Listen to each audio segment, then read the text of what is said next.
Salut la team, j'espère que vous allez bien. Et la team, comme je vous ai dit dans ma vidéo précédente, ce plaisantin-là a fait exprès, ça a été fait à dessein. Il a fait exprès de faire fuiter le son, faisant croire que le son a fuité au fait. Voilà. Je crois que c'est par hasard, ça arrivé dans ta main. Tu as écouté, non?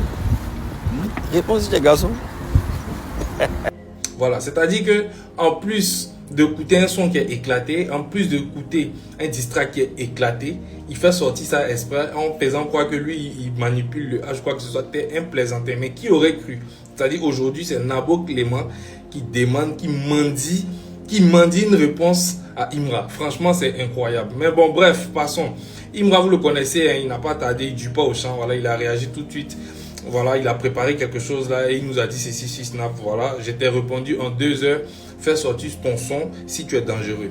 Si tu es garçon, fais sortir le son. Et je vois certaines personnes, mais la conspiration, j'ai dit cela, c'est des paresseux intellectuels. Ils ont une constipation psychique.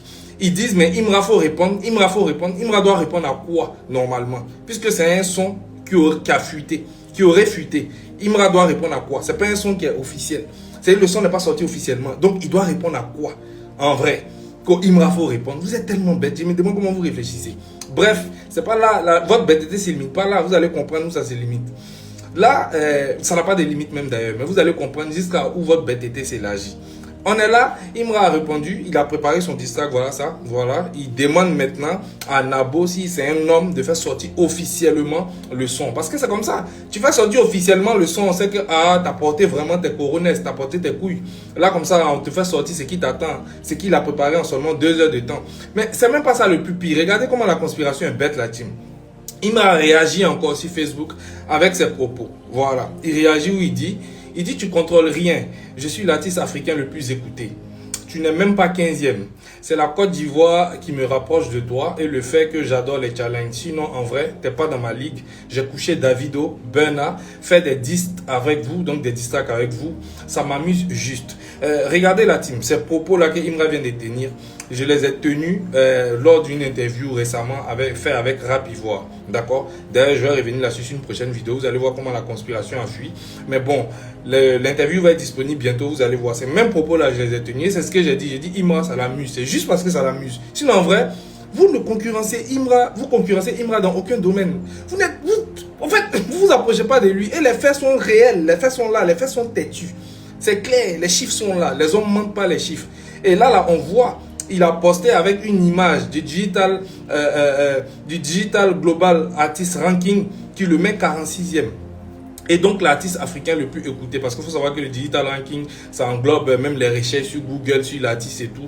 En gros, l'artiste le plus suivi, c'est lui. Il est premier dans ce classement mondial. Maintenant, il y a des moutons de la conspiration qui viennent nous dire, mais non, il dit il est premier devant Davido et puis Burna. Au fait, Imra a fait exprès de mentionner ces deux-là parce qu'il sait que votre marché, là, c'est-à-dire ceux que vous prenez comme des dieux, c'est le marché Naija. Et c'est d'ailleurs même eux-mêmes qui vous permettent de faire souvent des hits. Sinon, vous seuls, là, vous ne piquez pas. Voilà, l'image des Zino, Leski et tout. Donc, il fait exprès de piquer ces deux-là. Mais ce qu'il dit dans ces propos-là sont justes. Et je vois des personnes qui me disent, mais depuis quand tu n'as plus écouté quelqu'un Davido et Burna Boy, ils vont faire sortir des classements bêtes sur Spotify, comme si Imra avait spécifié quelque chose. Il dit, il a couché Burna et Davido.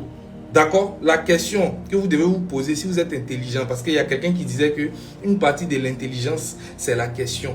L'autre partie en est la réponse. Si vous êtes intelligent, vous devez vous poser la question de savoir, mais attends, il les a couchés comment? Dans quel contexte? Par rapport à quoi? Maintenant, si vous cherchez le par rapport à quoi là, vous devez vous référer maintenant au propos qui est précédemment cité dans le contexte. Donc, quand on s'en va regarder là, on voit que dans le contexte, il a parlé d'un classement où Didi serait 15e. Et il a mis l'image d'un classement. Donc, il parle du Global Digital Artist Ranking. C'est là-bas qu'il a couché Davido et Burna. Maintenant, vous dites quoi? Est-ce que vous pouvez prouver le contraire? Donc, arrêtez de sortir les trucs bêtes. Allez-y, regardez les classements. Non, mais tu n'as pas pu écouter que lui là, tu n'as pas pu... Il a montré un classement bien précis. Et c'est dans la suite de ce communiqué-là qu'il dit qu'il a couché Davido et Burna. Donc, si vous voulez comprendre c'est où il les a couchés, vous devez vous référer à ce classement qui est précédemment cité dans le contexte. Ça on dit des gens qui sont intelligents. On peut dire au moins que oui, vous avez fait au moins pour la première fois un effort dans la réflexion. Maintenant, quand vous allez faire cet effort-là dans la réflexion et que vous allez sortir le classement du Digital Ranking, on va voir Si Nabo est 15e, comme il a dit Nabo n'est pas 15e. Puis on va voir si dans ce classement, il n'a pas couché Burna et puis Davido. Et puis en plus, est-ce que vous savez que le digital ranking là, ça englobe tout ça là même. Ça englobe toutes les plateformes, Spotify, tout, les recherches sur Google, ça englobe tout ça. Donc s'il les a couchés même dans le digital ranking, ça veut dire que c'est grave. Parce que faire sortir les classements Spotify, c'est-à-dire de façon isolée comme ça là. Oui, vous pouvez faire sortir les classements, on va voir qu'il n'est pas forcément le premier africain. Mais le digital ranking recouvre tout ça. Toutes les plateformes et même les recherches sur Google, même les recherches ici. Ça montre la popularité de l'artiste. Il est le premier africain. Vous n'avez même pas honte. Vous approchez même pas de sa cheville, les plaisantins là. La team, dites-moi ce que vous en pensez en commentaire. À bientôt les amis.